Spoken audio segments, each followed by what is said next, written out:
There's been a lot of talk lately about all the things Disney is doing wrong with Star Wars. Well, I'm going to tell you one thing I feel like they're doing right today on Darth Rage Reviews. Darth Rage Reviews, your source for the Force? Nah, for the Republic! Greetings, Force fans, and welcome to another episode of Darth Rage Reviews, your source for the Force. Today we are talking about Star Wars. We're talking specifically about Disney Star Wars. So, look, there has been a lot of hate, a lot of vitriol, a lot of just nonsense out there about the state of Star Wars and the state of Star Wars under Disney.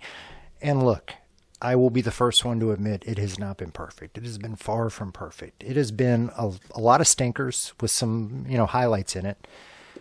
Andor aside, if you don't think Andor is the best Star Wars television that's out there right now, then you're probably dead to me. I mean, it is that good. For those of you that haven't seen Andor, go watch it.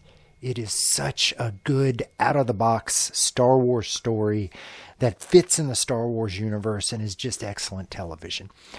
My problem with Disney Star Wars, like I go back to any of the shows, Mandalorian included, Book of Boba Fett, Obi-Wan, Ahsoka, when I go back to rewatch those series, I rewatch specific parts of it. I don't want to watch it start to finish. Like the Anakin stuff is incredible in Ahsoka. A lot of the lightsaber battles were awesome in The Acolyte. The same stuff, the Darth Vader stuff in Kenobi was awesome.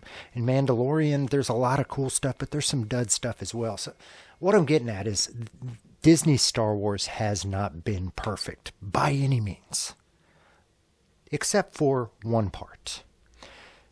In my opinion, there is one piece of the Star Wars universe that Disney completely understands and completely gets right in every single show that they've done. And that's the droids. So I've said it many times, it's a hill that I will die on. Droids are the heart and soul of Star Wars. They bring the humanity, ironically, to the Star Wars universe. From R2 and C-3PO, the very beginning when they first kind of came on screen, and you learned the attitude that little astromech droid had, but even more still, the relationship that those two droids had. Don't get technical with me. What mission? What are you talking about? I've just about had enough of you. Go that way. You'll be malfunctioning within a day, you nearsighted scrap pile.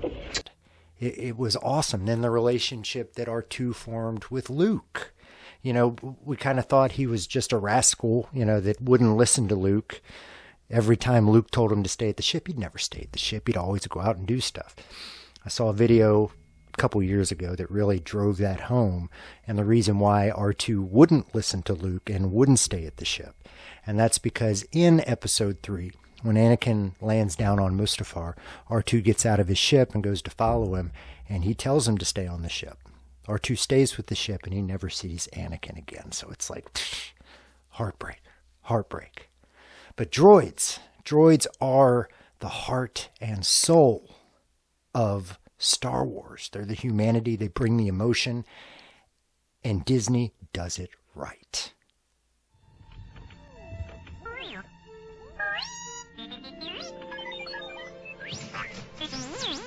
R2-D2, you've come back.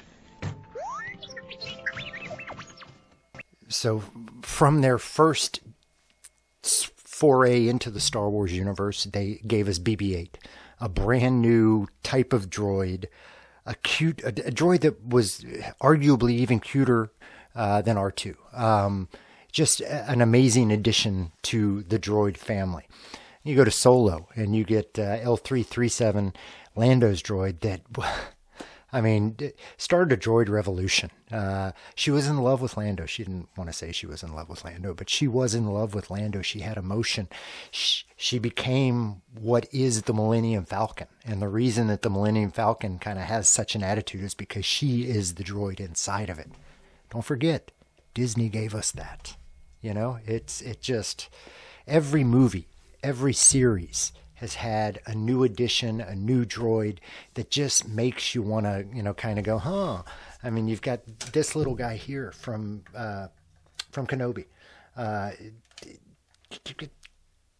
Cute little, and granted, yeah, they're probably part of these, probably to sell toys, but this is an awesome droid. What about BMO from Andor? I mean, I argue that the scene when BMO finds out that Marv is dead and he just wants somebody to stay with him one night, that's more emotion than I've seen on any of the human actors in a Star Wars show. I'll have them clear the room if you want to be alone. I don't want to be alone. I want Mama Marva. It's just amazing. Even the Acolyte, as problematic and troubled as it was, that little pip droid, very, very cool. Bottom line, Disney understands the droid aspect of it. I feel like they may not understand the rest of the aspect, but the one thing that they absolutely nail is droids. I mean, Chopper. I don't know if you can technically say Disney gave him this, because I don't know if Disney was involved in. I'm gonna give Disney credit for Chopper too. Definitely the live action Chopper. But think about it. Think about every Disney show, movie that has come out Star Wars related, and then think about the droids they've got in there. Tell me I'm wrong. I really feel like Disney has nailed the droid aspect. They understand droids, and that's the one true thing that they've gotten right. Doesn't sound so bad to me. But I want to know what you think. I also want to know, what is your favorite droid? I'm old school. R2 is going to absolutely always be my favorite. Chopper had attitude, but R2, he's my boy. So I want to know, what's your favorite droid, and what do you think with the job Disney's done with the droids in the Star Wars universe? This is a hyper-focused critique, but let me know what you think. Have they done the droid service in the Star Wars universe? I am taking them to imprison them in prison. He is taking us to... Quiet! I think they have. So that's what I've got for you today. I hope you guys enjoyed it. A little bit different. No review, no nothing. Just kind of my feelings about something I feel like Disney is doing right. I'll give credit where credit is due. If you like this, y'all, please give me a like. Subscribe if you want. No skin off my back. As always, y'all, I'm always here. I'm Darth Rage. This is Darth Rage Reviews, your source for the Force. The circle is now complete. When I left you, I was but the learner. Now I am the master.